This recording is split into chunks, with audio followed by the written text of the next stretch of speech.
Welcome to Barns and Farms with a side of cornbread. This is Shane Hollifield. If it lives on a farm, sleeps in a barn, or loves Southern food, then we're going to talk about it. Hello, listeners. Today we are here at Highwater in Black Mountain, North Carolina with Christopher Catino. He's the Director of Operations for Foothills Farm and Butchery, which involves a lot of sister businesses. We'll let him just tell a little bit about Foothills Farms and how it started, and we'll leave it to you. Yeah, so I mean, the business started 22 years ago. I'll just start reiterating some of the things that we were talking about before.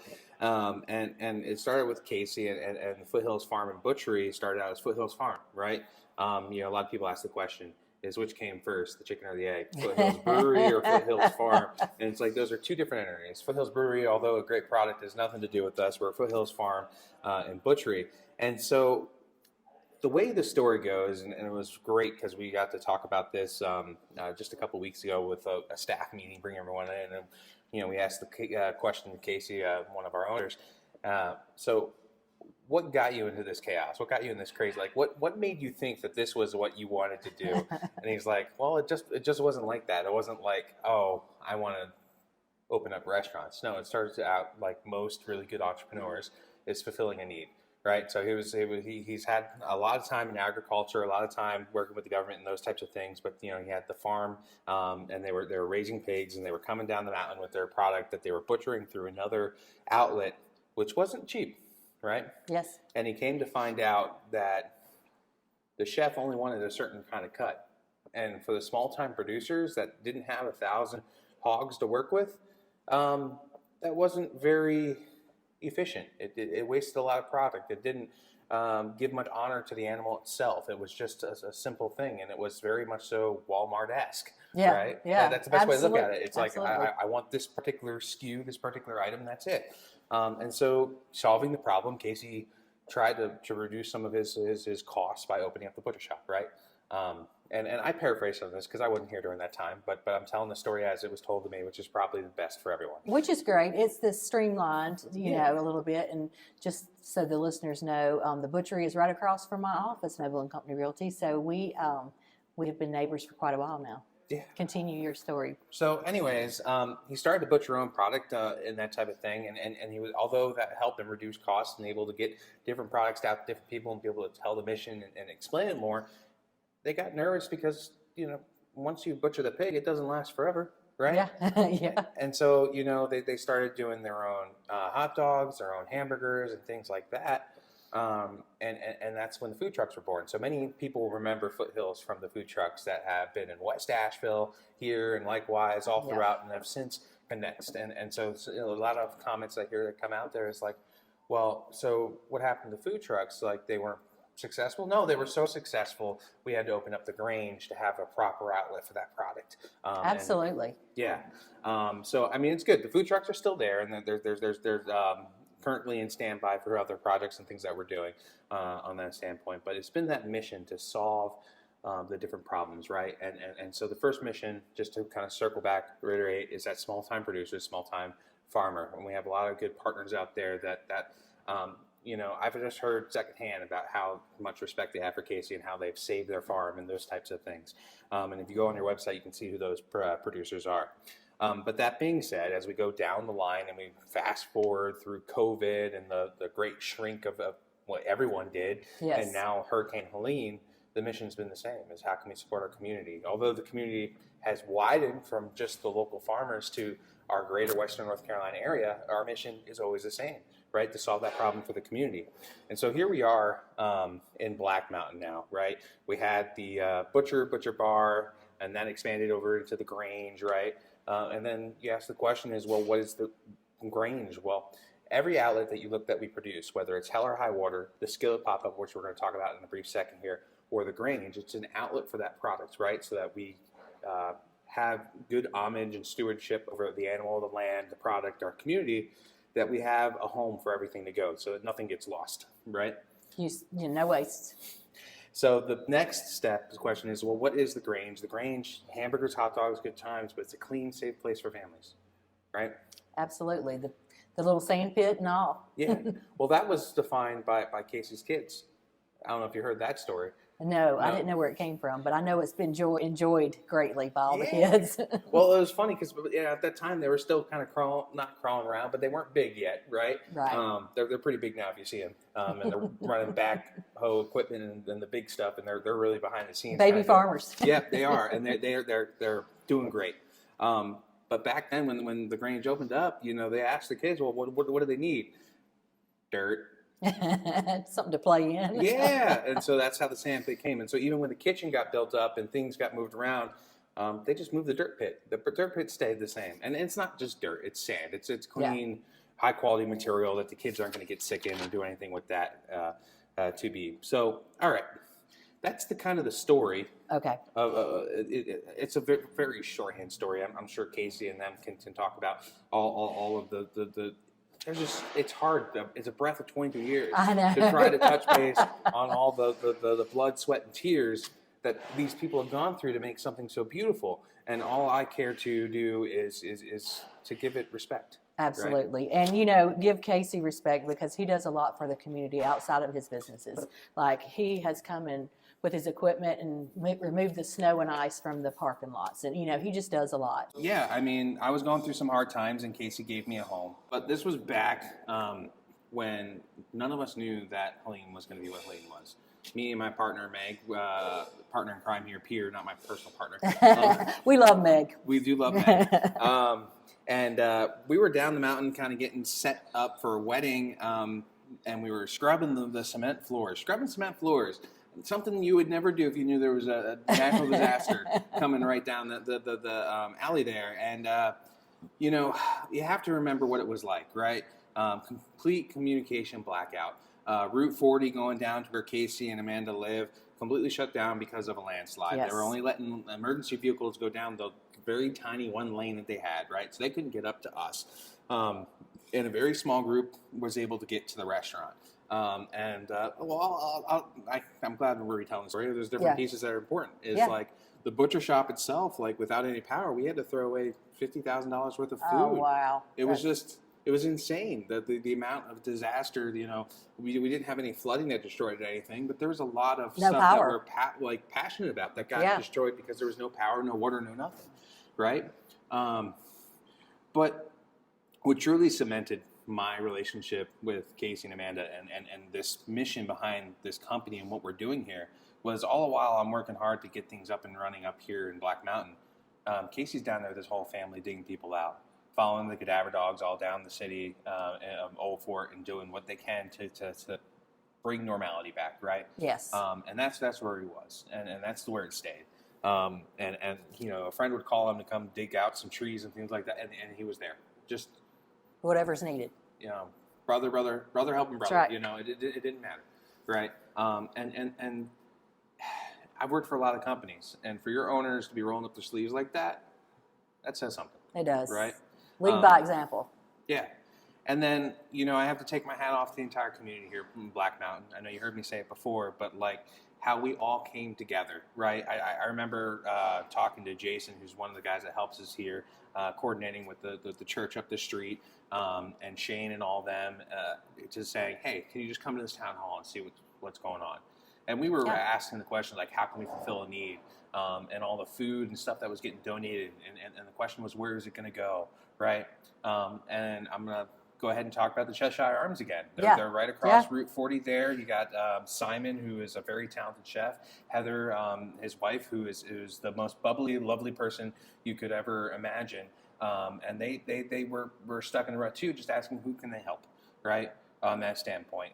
So they partnered with us over here, and we partnered with everyone in the community because it was a mission that was too big for any one entity, but perfect for the community, right?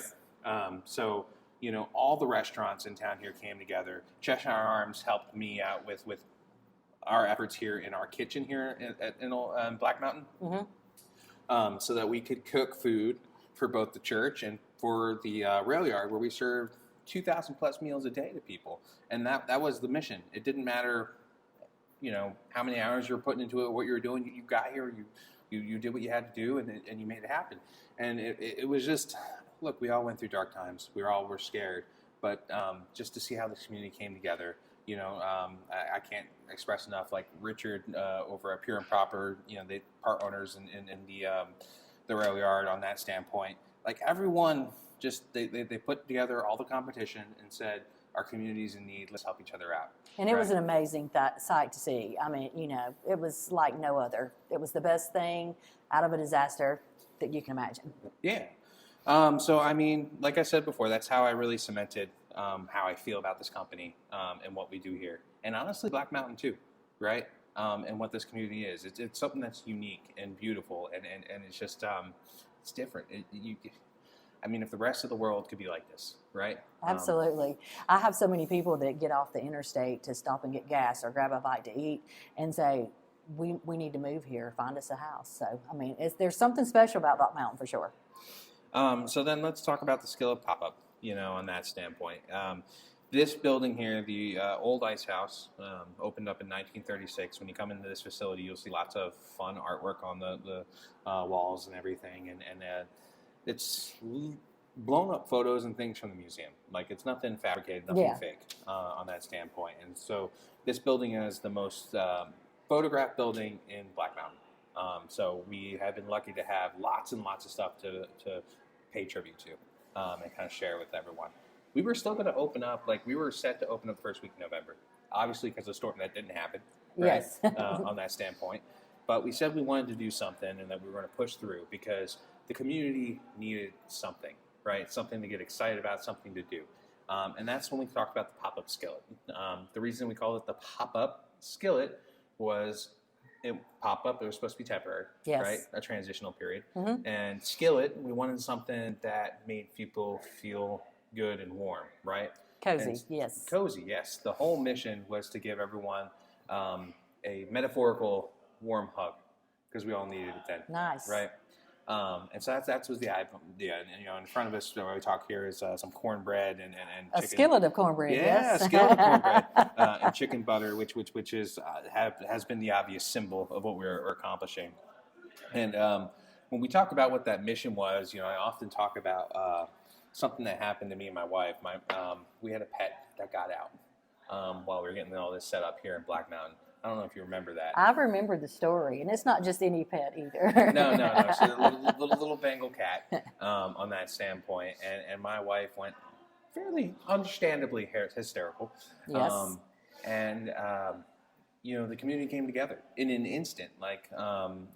Friends of ours posted on the Black Mountain Exchange, and before I know it, shopkeepers that weren't a part of the restoration that we did for all the food cooking and everything, but they had their own missions.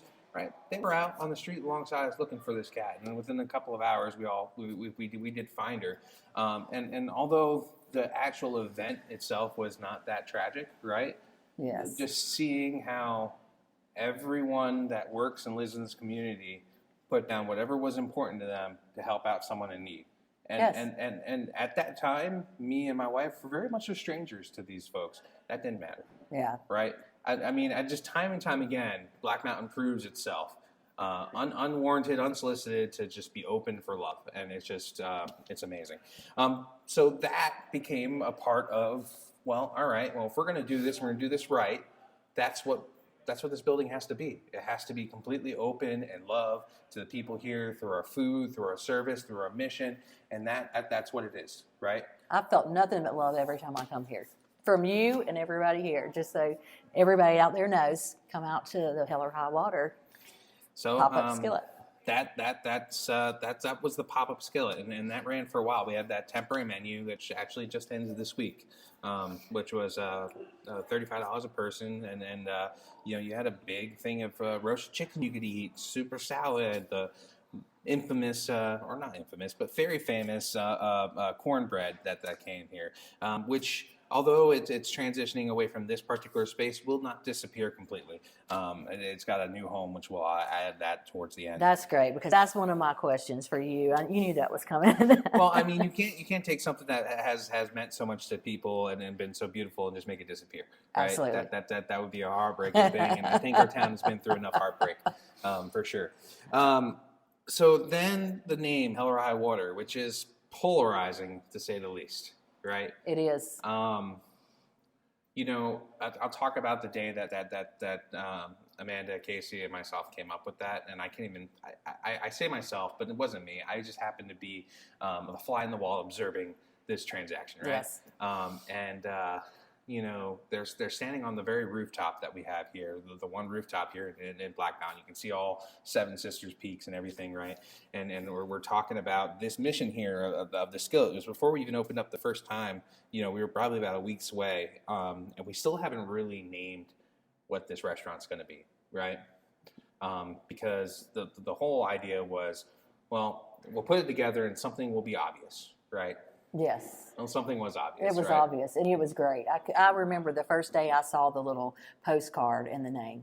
So, Yeah. yes, stands out. So it's a nod to our community. It's a nod to the people that were here in Black Mountain and Western North Carolina and alike.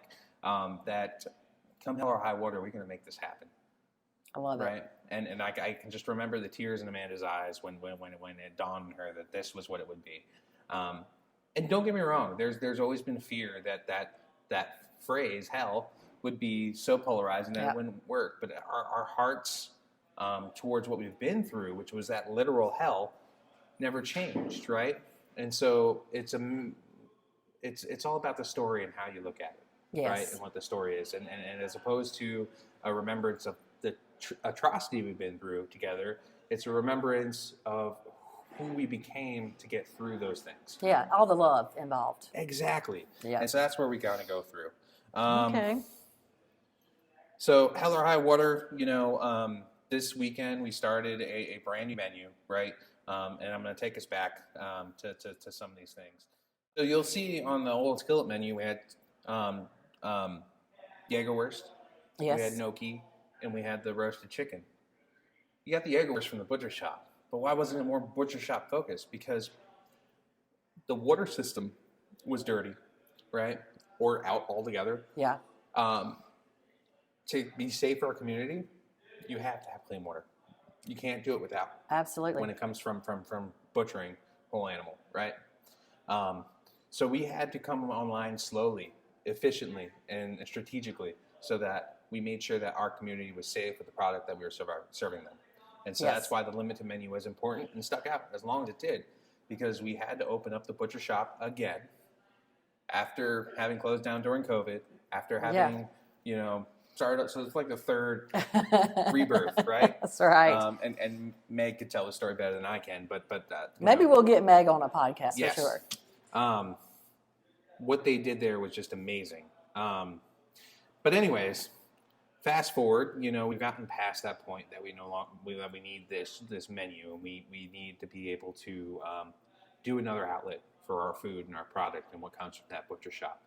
Now we have the two tandem sisters, HHW, Hell or High Water, right, and the Grange. Yes. Hamburgers, hot dogs, blue plates, small plates, big plates, all the different things that you can create with this beautiful food has come into full fruition. We had a very busy night last night for Valentine's Day, and we're sharing that love, and that story doesn't change, even though the name is consistently moving forward here, that Hell or High Water, right?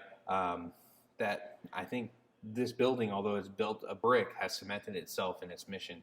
Absolutely. Right? To I take agree. care of our community. I agree. And I'm going to take a picture of if you have the old menu, I'll take a snapshot of that. I've got the new one sitting here in front of me, and I'm thrilled to see that there's some beef on there because, you know, I'm a beef girl. So it's exciting to see a new menu. And, you know, it's great to be able to change with what's needed, what needs to be used. Yeah. I mean, you know, that's what farm to table is all about, in my opinion, anyway. Yeah, and the unfortunate part is farm to table is such a term that's overused today, and I don't know that there's a good way to talk about it. I like to call it farm fresh cooking. At the end of the day, I got a beautiful chef there that gets alongside of our cooks and alongside of our farmers, and they get out there and he goes to the farmer markets and he shops and he does the hard work. You know, that's why you're talking mostly to me today. That's because right. He's a hard worker. It's been a busy weekend, so It's yes. been a very busy weekend, but you know, if you give me a moment, I think it's a good transition to talk about Chef. So, I mean, Chef Eric, I met during the storm, like transition period. I was on like my 3rd or 4th week of cooking here with Simon and Heather, and we decided that we had the infrastructure to be able to do a temporary open with a limited menu at the Grange, and we needed help. And Eric was ready to jump in. And man, oh man, did he just roll up his sleeves and get in there. And the guy is a very talented chef. And it didn't matter that it was just hamburgers and hot dogs, right? Yeah. He got in there and he made it work. So Chef Eric came to work for us here at Foothills Grange in Highwater. He has over 20 years of experience, right? He was the driving force at Cultura and a James Beard Award semifinalist, right? He works so hard. I remember for our menu for the skillet, the salads in there. Yes. They were slicing those salads to order, believe it or Wow. not. I mean, it's not something out of the bag. It's Yeah. not even something that's been pre-prepped. When you order that salad, it does not get any fresher than that. At least unless you're on the farm picking it yourself. That's right. And you know, the soups. I used to be a soup maker at a local restaurant here in town, making 6-7 soups a day, and the 2 soups that I've had here are outstanding. Like, I'm in love with those. Oh man, the cauliflower soup that he had, the pumpkin curry they had before. The pumpkin curry is my favorite. I just have to say. But it ran out of season, and so Yep. being true to the seasonality of it all, we did have to change it. But getting back into more about Eric, Yes. you know, and now he brings his experience to us. And I'm sure, like, I can't speak enough over the breadth of his 20 years, but the message has always been the same, and I'm very happy that he's part of us, is that he creates a beautiful product that gives tribute and respect to where it's coming from, and it takes care of his community, right? Yes. How perfect is that person for this mission? Right. Absolutely. I mean, you know, respect to the animals, respect to the community, and a beautiful product in the end result. So let's see. Let's talk a little bit about the bar snack menu. I'm just trying to give a little, you know, guidance to anybody that hasn't been here before. So, I mean, the bar snack menu, which you can now find on the full menu at Highwater, we've added a few things there. You'll see it under the small plates section of it all. That came out of necessity, right? Because you can't make the statement that we're here for the community and then alienate a portion of the group of people coming. And if you're coming to check out the space and feel that love, but you're not hungry enough for that big old meal, That's right. What are you going to do? Especially since it's family style and it's a huge amount of food. It was. And we found that out very quickly and was like, all right, well, we got to do something. And I challenged Eric with that question, and it didn't take him but a week to come back with this product. The provoletta, which is fried provolone inside a skillet. Which is really good. Yeah. The croquettes and all the various different items. I'll be honest, the menu itself spoke by itself, and it showed a taste of what was to come down the road, right? I could come in as a guest and hang out and sit at the bar, and even though I didn't want a ton of food, I had something I could munch on and feel really, really good about and have a great experience on. And it gave us the opportunity, even like when things weren't being perfect, we could go ahead and grab a little bit of the tater tot waffle and help them out and have something to munch on and have good conversation and story while we waited for us to make it right. Absolutely. And who wouldn't want a tater tot waffle? I mean, it was, who would have thought? I never knew I needed that in my life. Me either until you brought it to my table when I was here one time. So, all right, well, I'm going to ask you a question that, you know, I had this for Eric, but we'll ask him the same question. And because it's Barns and Farms with a side of cornbread, what comes to mind when you hear the word cornbread? Just what does it mean to you? Oh, man. So that's a loaded question.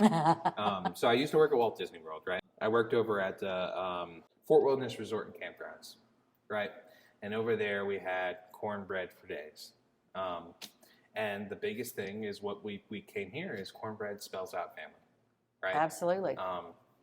You know, something Chef Eric worked really hard for and cornbread that I've seen in the past is cornbread has always been thick, heavy, good for sopping up all that sauce. Well, Eric had a mission, right? His cornbread was his opener to the show. And if he did it wrong and did it the way it traditionally was supposed to be, it would sop up all that sauce, but it would leave no room for anything else. Yeah. So he worked tirelessly with different types of flours, mixes, and ratios to keep it just light enough that it gave you that core memory that you had as a child of what cornbread was supposed to be without filling you up all the way, right? I love it. And, for me, cornbread, having served thousands of families at the Fort Wilderness, and my own experience there as a child, enjoying it while watching things with my late father, it takes me home. It takes me right back to that instance, to that warm hug that I remember as a kid. And Eric has done something beautiful with that. I don't think he knows quite enough of what he did and what his guests are experiencing up there when they're biting that cornbread. But it's magical. It is magical, and it comes back to, like we mentioned before, we come to the word cozy. And so that's sort of what comes to mind, family, cozy, warm, and this chicken butter is just like the little gem on top or on the side, shall we say. Yeah. But I've never heard of chicken butter, but I tell everybody about it. So if you want to try out some chicken butter, you need to follow social media and see when this little snack's going to pop up here and there. Yeah, I'm sure that this little snack's going to pop up here and there throughout the Highwater iterations. But most importantly, down the mountain, we have the new project that's coming up. And I don't say, some might say not so new since it's been in the works and talked about for years, but it's finally coming into full fruition, right? And it's the watershed, yes. Right? Working on 180 acres worth of bike trails in the back. And then there's a very beautiful menu coming together that chef's working on. I won't give away all the secrets, but some smoked meats will be a part of that. And what goes better with smoked meats than cornbread? Absolutely, and I can't wait to get a tour of that. Maybe I can get a sneak peek. I'm happy to take you down there. All right. Well, I appreciate you spending time today with us. I know y'all are busy, so we will actually just wrap it up, and y'all come out and check out what's going on in Black Mountain. Thank you.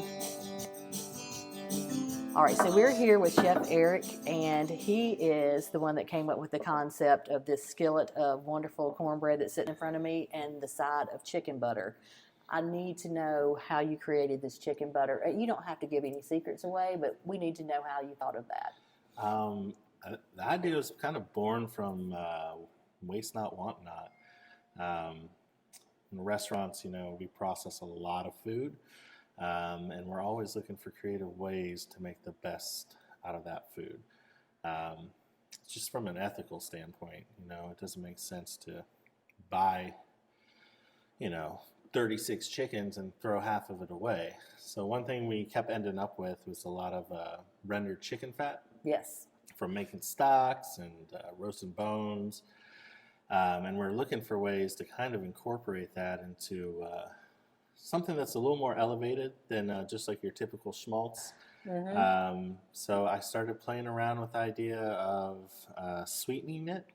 And initially I started sweetening chicken fat with like a little maple syrup and whipping that, but it just wouldn't quite hold its shape. It didn't present that well. So I just cut a little bit of butter into the equation, and chicken butter was born. Well, you know what? It's one of the best inventions I've ever tasted, and I've tasted a lot of food. So I appreciate that. I really do. And your thought process really does. It shows that this is where you're meant to be.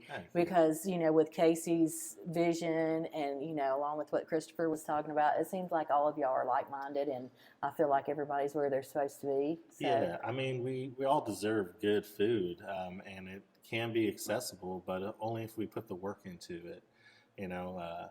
My wife works with a lot of farmers through ASAP, and I've had the privilege and opportunity to go out to those farms and see what it takes to grow food and produce it. And I keep reminding myself, kitchen work's hard, but farming's way harder. I agree. I went on the ASAP tour. I've been on it a couple of times, great. but I went, right before the storm, and it's sort of just, I was going to, do some social media and some shout outs to some of the local farms, and the storm just wiped that all away. I recently just saw those pictures, so I'm glad you brought that up. And it is hard work to be a farmer, and that's why I've started this podcast. Yeah. Because I need to highlight some local people and all the hard work that goes into the community. Yeah, and I mean, we're really blessed to live in this community where that is just part of our life. We have like farmers markets almost every day of the week, I know. which is incredible. I love that. So yeah, trying to carry that thought process and that hard work into the food that we make, it's just kind of makes sense to me and makes me feel good about what I'm cooking. Well, we appreciate you, and I know you're really busy this weekend with Valentine's last night and the new menu. So anything else you want to tell the listeners out there? Come on in. We'll bring the chicken butter and the cornbread. We'll have a revival. It's kind of off the menu right now, but it's coming back when the time is right. You know, it'll make an appearance probably in the fall again. That'll give us something all to look forward to. And thank you for letting me have some today. Of course. All right. Thank you. Until next time, farewell, God bless y'all, and don't forget to thank a farmer.